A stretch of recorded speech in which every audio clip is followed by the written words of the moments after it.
முன்னாள் முதலமைச்சர் ஓ பன்னீர்செல்வத்தின் மனுவை தள்ளுபடி செய்து உச்சநீதிமன்றம் உத்தரவிட்டுள்ளது. இதுகுறித்த முழு விவரங்களையும் செய்தியாளர் ஆனந்த் வழங்க கேட்கலாம். ஆனந்த், வணக்கம்.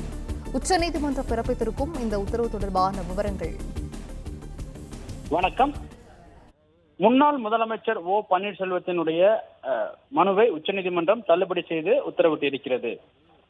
முன்னாள் முதலமைச்சர் ஓ பன்னீர்செல்வம் வருமானத்திற்கு அதிகமாக சொத்து சேர்த்ததாக அவருக்கு எதிராக தேனி மாவட்ட லஞ்ச ஒழிப்புத்துறையின் சார்பில் கடந்த 2006ஆம் ஆண்டு வழக்கு பதிவு செய்யப்பட்டது. இந்த வழக்கின் விசாரணை மதுரை மாவட்ட சிறப்பு நீதிமன்றத்தில் நடைபெற்று வந்த பொழுது வழக்கில் இருந்து ஓ பன்னீர்செல்வம் உள்ளிட்டோரை விடுவித்து உத்தரவிடப்பட்டது. இந்த வழக்கு விடுவிக்கப்பட்ட அந்த உத்தரவுக்கு எதிராக சென்னை உயர்நீதிமன்ற நீதிபதி ஆனந்த் வெங்கடேஷ் தாமாக முன்வந்து வழக்கை விசாரணைக்கு எடுத்துக்கொண்டார்.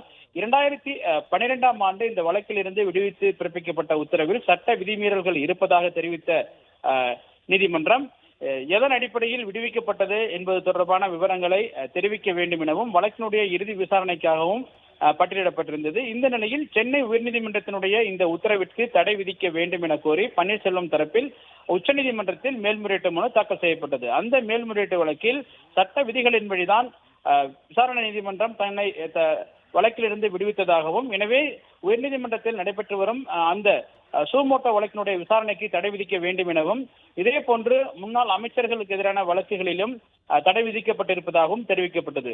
அப்போது குறுக்கிட்ட நீதிபதிகள் அந்த வழக்கிற்கும் இந்த வழக்கிற்கும் என்ன தொடர்பு இருக்கிறது, அது தொடர்பான விரிவான விவரங்களை நீங்கள் தெரிவிக்க வேண்டும் எனவும், எதன் அடிப்படையில் நீங்கள் சென்னை உயர்நீதிமன்றத்தினுடைய நடைபெற்று வரும் அந்த வழக்கினுடைய விசாரணைக்கு தடை கேட்கிறீர்கள் என நீதிபதிகள் கேள்வி எழுப்பினர். இதன் பிறகு வழக்கை திரும்ப பெறுவதாக பன்னீர்செல்வம் தரப்பில் தெரிவிக்கப்பட்டது. அப்பொழுது நீதிபதிகள் மனுவை தள்ளுபடி செய்து உத்தரவிட்டனர். இந்த நிலையில் மேல்முறையீட்டு மனுவை ஏற்க முடியாது என தெரிவித்த நீதிபதிகள் தாமாக முன்வந்து எடுத்த அந்த வழக்கினுடைய விசாரணை தொடர்வதற்கு எந்தவிதமான தடையும் இல்லை என தெரிவித்து ஓ பன்னீர்செல்வத்தினுடைய மனுவை தள்ளுபடி செய்து உத்தரவிட்டுள்ளனர்.